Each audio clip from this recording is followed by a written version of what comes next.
Halo semua, Namo Buddhaya. Perkenalkan, nama saya Vincent dari Universitas Internasional Batam, NPM 2051076. Dan pada video kali ini saya akan menjelaskan tentang rangkuman yang dibawakan oleh Biku Utamo dan Bapak Cornelius Wawor tentang karma dan pengaruhnya dalam kehidupan sehari-hari dan bagaimana mengetahui kelahiran kembali.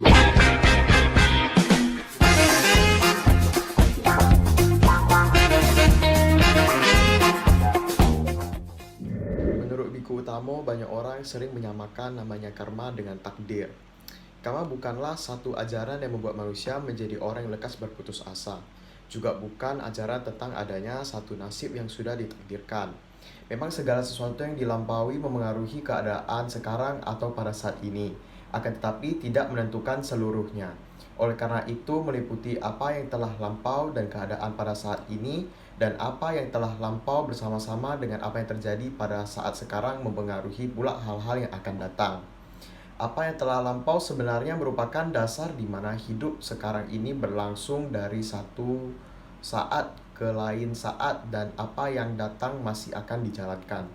Oleh karena itu, saat sekarang inilah nyata dan ada di tangan kita sendiri untuk digunakan dengan sebaik-baiknya.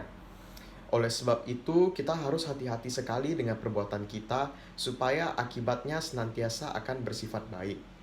Kita hendaknya selalu berbuat baik yang bermaksud menolong makhluk-makhluk lain, membuat makhluk-makhluk lain bahagia, sehingga perbuatan ini akan membawa satu kama vipaka, yaitu akibat yang baik dan memberikan kekuatan kepada kita untuk melakukan karma yang lebih baik lagi. Satu contoh klasiknya adalah contohnya seperti kita melemparkan batu ke dalam sebuah kolam yang tenang. Pertama-tama akan terdengar percikan air dan kemudian akan terlihat lingkaran-lingkaran gelombang. Perhatikanlah bagaimana lingkaran ini makin lama makin lebar, sehingga menjadi begitu lebar dan halus yang tidak dapat lagi kita lihat dengan mata kita. Ini bukan berarti bahwa gerak tadi telah selesai. Sebab inilah gerak gelombang yang halus itu mencapai tepi kolam, ia akan dipantulkan kembali sampai mencapai tempat bekas di mana batu tadi dijatuhkan. Sang Buddha juga pernah berkata, sesuai dengan benih yang telah ditaburkan, begitulah buah yang akan dipetiknya. Pembuat kebaikan akan mendapatkan kebaikan, pembuat kejahatan akan memetik kejahatan pula. Tetaburlah oleh biji-biji benih dan engkaulah pulalah yang merasakan buah-buah daripadanya. Di situ berarti segala sesuatu yang datang pada kita, yang menimpa diri kita sesungguhnya benar-benar ada.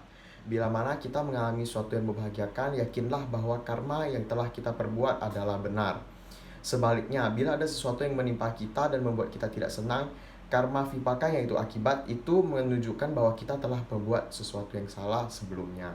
Jadi di sini saya ingin menyampaikan atau kesimpulan dari Pak Biku Bante Biku Utomo ini, jangan pernah menyalahkan diri sendiri atau jangan pernah menganggap bahwa karma itu adalah sebuah takdir yang tidak bisa kita ubah.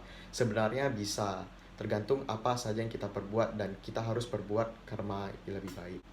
Menurut almarhum Cornelius Wawor, dalam agama Buddha dipercaya bahwa adanya suatu proses kelahiran kembali atau reinkarnasi punabhava. Sebuah makhluk hidup yang ada di dalam alam semesta ini akan terus-menerus mengalami tumimbah lahir selama makhluk tersebut belum mencapai tingkat kesucian arahat. Alam kelahiran ditentukan oleh karma makhluk tersebut. Bila ia baik, akan terlahir di alam bahagia, dan bila ia jahat, akan terlahir di alam yang menderita. Kelahiran kembali juga dipengaruhi oleh garuka kama, yang artinya karma yang detik kematiannya. Bila pada saat ia meninggal, dia berpikir baik, maka ia akan terlahir di alam yang bahagia. Namun jika sebaliknya, ia akan terlahir di alam yang menderita. Sehingga segala sesuatu tergantung dari karma kita masing-masing selama kita. Tumimbah lahir adalah istilah yang dikenal dalam agama Buddha sehubung dengan kelahiran kembali suatu makhluk dalam alam kehidupan yang sama atau berbeda, serta tidak membawa kesadaran akan kehidupan dari alam sebelumnya. Artinya tumimbah lahir dan reinkarnasi konsepnya berbeda. Konsep reinkarnasi di mana reinkarnasi masih membawa kesadaran akan alam kehidupan dari alam yang sebelumnya. Artinya kita hanya bertukar badan, tapi roh kita masih sama.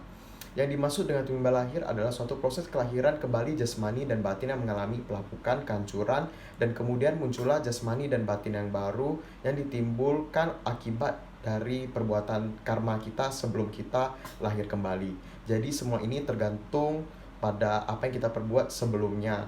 Jadi di sini Pak Cornelis Wowo mengajarkan kita untuk selalu berbuat baik agar kita bisa terlahir kembali di lingkungan yang bagus dan tidak menderita. Oke, sekian video saya kali ini. Semoga bermanfaat dan terima kasih.